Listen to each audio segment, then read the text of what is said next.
les présentateurs télé font souvent partie du quotidien des téléspectateurs, et Tatiana Silva ne fait pas figure d'exception. La Miss Météo, qui officie également en présentation de documentaires à son public, très assidu et attentif à ses moindres faits et gestes. Si elle a démarré comme présentatrice météo, après avoir été Miss Belgique en 2005, Tatiana Silva est aujourd'hui un visage incontournable des téléspectateurs français.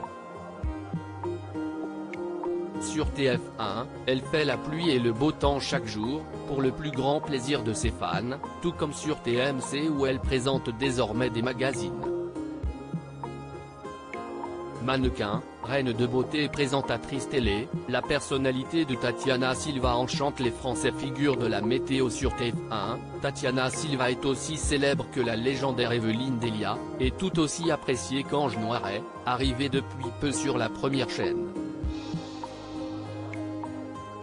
Mais si elle est arrivée à la télévision il y a maintenant 13 ans, la jeune femme n'a pas chômé.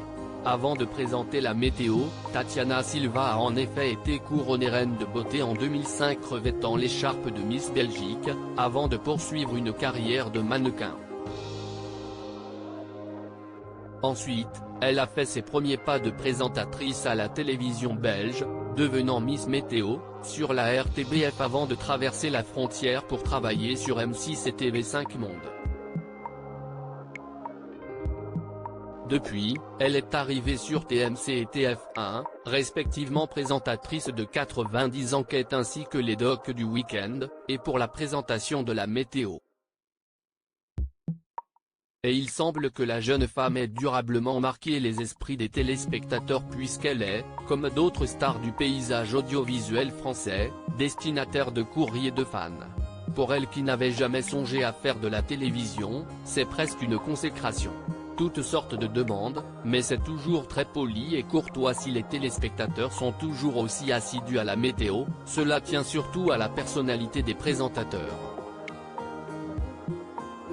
Si la gent féminine s'est récemment pâmée devant Ange Noiret, il faut dire que Tatiana Silva est aussi bienveillante qu'élégante et que cela ne doit sûrement pas déplaire aux aficionados des bulletins météo.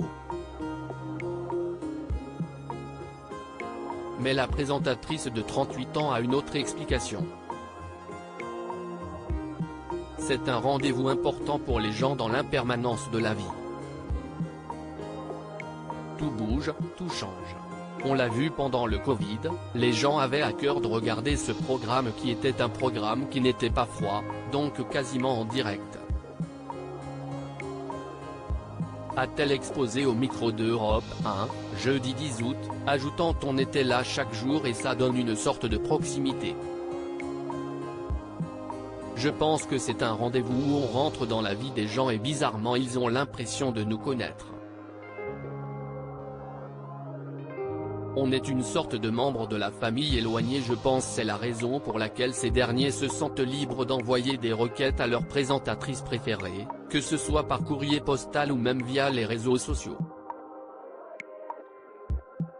Il y a encore des lettres. J'ai des téléspectateurs qui m'écrivent, a-t-elle expliqué à Jean Z, certains sont très assidus même quand on leur a déjà écrit. Et puis d'autres, c'est les réseaux sociaux aujourd'hui qui prennent beaucoup le pas, qui réagissent sur un tas de choses. Sur une manière de présenter la météo, sur les tenues qu'on porte, sur des envies. Certains vont même plus loin. Tiens, va-t-il faire beau pour moi ce week-end? J'ai un barbecue. Donc des demandes très spécifiques. Pourriez-vous faire une vidéo pour ma grand-mère qui vous adore? Voilà, on a toutes sortes de demandes mais c'est toujours très poli et courtois.